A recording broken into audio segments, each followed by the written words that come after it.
네 번째로 계승선천. 선천은 별도의 시대, 다른 차원의 세계다. 마고성이 선천을 계승하였습니다. 이는 당시가 후천시대란 말이므로 이전에 선천이라는 별도의 시대가 있었음을 뜻합니다.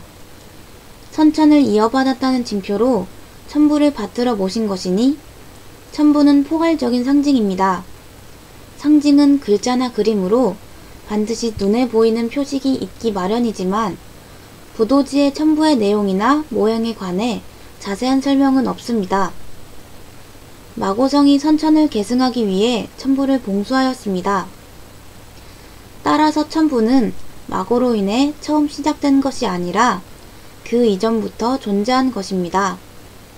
그러므로 천부는 마고가 지구에 나타나기 전에 다른 세상의 것입니다. 즉 본래 선천시대의 지구에 있던 것이 아니라 마고가 다른 곳에서 가져온 것입니다. 사실 선천이라고 하는 것은 지구와 관련이 없다는 뜻으로 부도지에서 말하는 선천시대는 우리의 태양계가 아닌 다른 우주의 어떤 세상입니다. 따라서 지구라는 행성과 우리의 태양계는 그 자체로 마고에게는 이미 후천시대인 것입니다.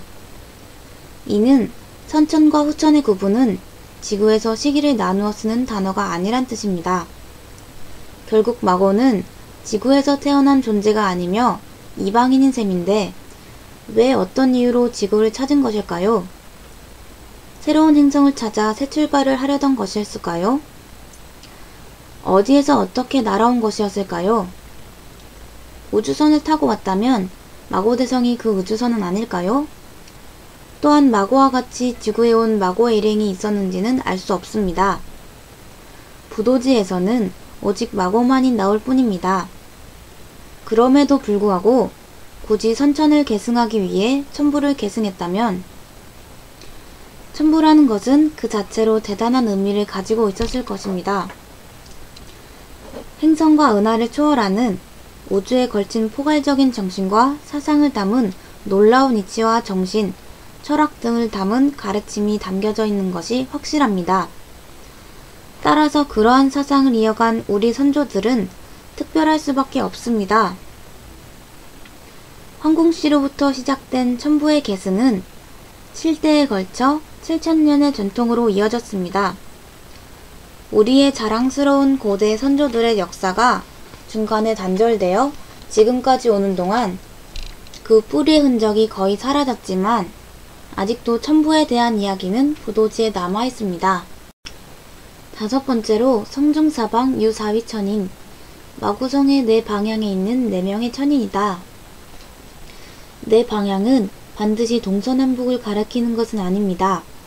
마고성의 중앙인지 마고성의 안과 밖의 경계가 되는 곳인지 알 수는 없지만 성중사방의 중요한 핵심 위치에 4명의 천인들이 있었다는 뜻입니다. 이들을 사천인이라고 합니다. 마고성에 사천인이 있었다는 것은 마고가 어떤 목적과 이유로 마고성을 넷으로 나누었다는 것입니다. 4등분하여 각각 서로 다른 일을 맡겼거나 또는 지역을 넷으로 나누어서 다스리게 했다는 말입니다. 그런데 굳이 방향이란 뜻인 사방이라고 한 것으로 본다면 후자일 가능성이 큽니다. 임무의 분담이라기보다는 지역을 분담시킨 듯 합니다. 사천인은 마고가 후천시대의 지구에서 처음으로 창조한 피조물이 아닙니다. 마고에 의해 제일 먼저 나온 사람은 2명의 여자였고 사천인은 이들의 자손입니다. 즉 2명의 여자, 궁이와 소이가 각각 2명의 아들을 낳았습니다. 그렇게 해서 태어난 4명의 남자들을 사천인이라고 합니다. 물론 처음 세상에 나온 사천인의 어머니인 2명의 여인들은 사천인 외에 각각 2명씩 딸들을 또 생산했지만 마고성을 책임지고 관리한 사람은 사천인이었습니다. 마고성에서 사천인의 어머니인 이희의 역할이 무엇이었는지에 대해서는 부도지에 다른 설명이 없습니다. 또 사천인의 동생에 해당하는 사천녀에 대해서도 특별한 언급이 없습니다. 인류의 어머니이며 창조자인 마고조차도 부도정에서 어떤 일을 했는지 전혀 기록이 없습니다. 어떻게 생겼고 어떤 모습이며 어떤 분이었는지도 알 수 없습니다.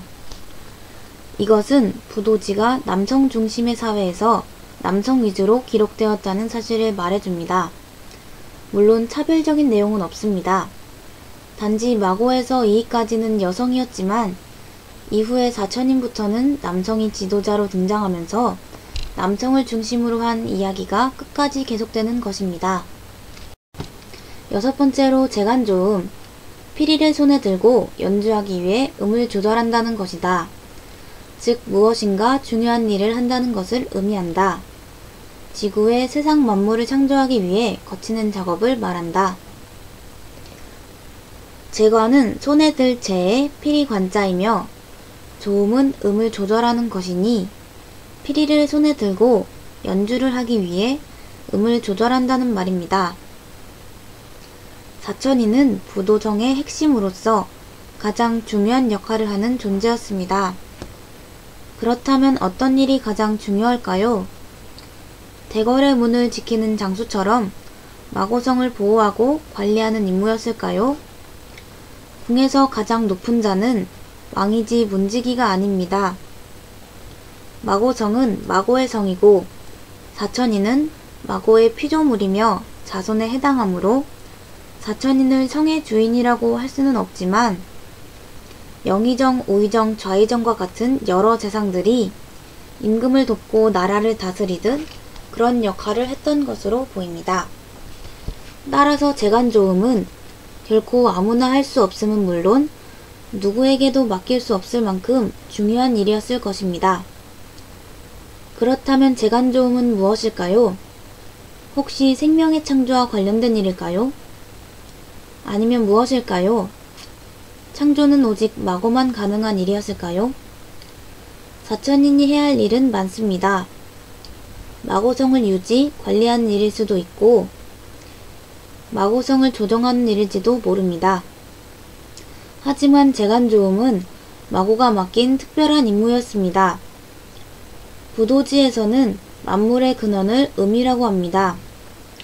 여기에서 말하는 음이란 보통 사람들이 생각하는 음악 그 자체가 아닙니다. 즉 파동 에너지를 말합니다.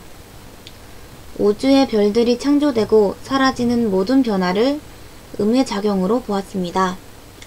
따라서 악기를 들고 음을 조절한다는 내용은 무에서 유를 창조한다는 의미이며 엄청난 지혜와 능력으로서 만물을 창조한다는 뜻이기도 합니다.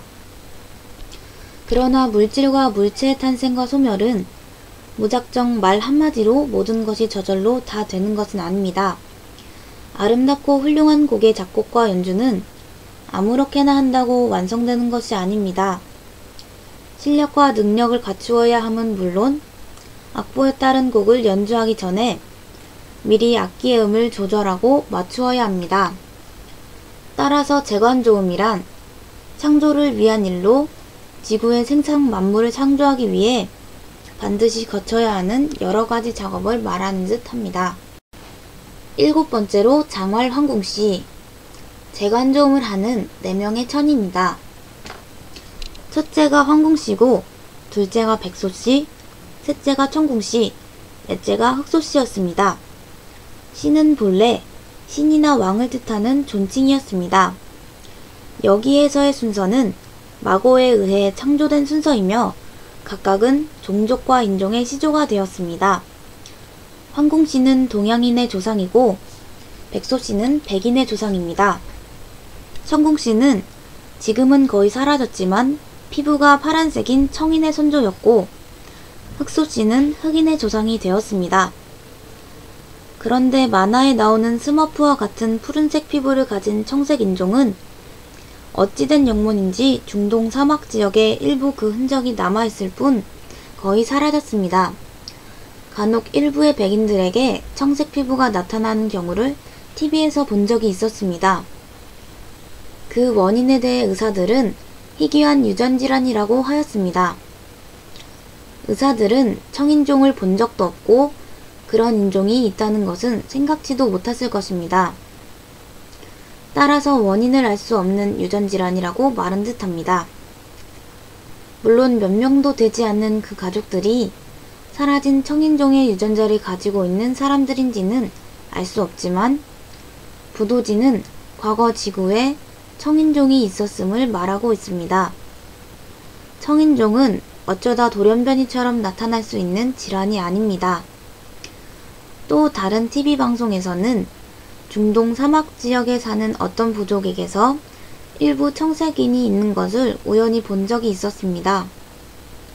당시 취재의 목적과는 관계가 없는 것이었기에 그저 신기하다고 했을 뿐이었습니다. 참고로 힌두교에 등장하는 크리슈나는 푸른색 피부를 가진 신이었습니다.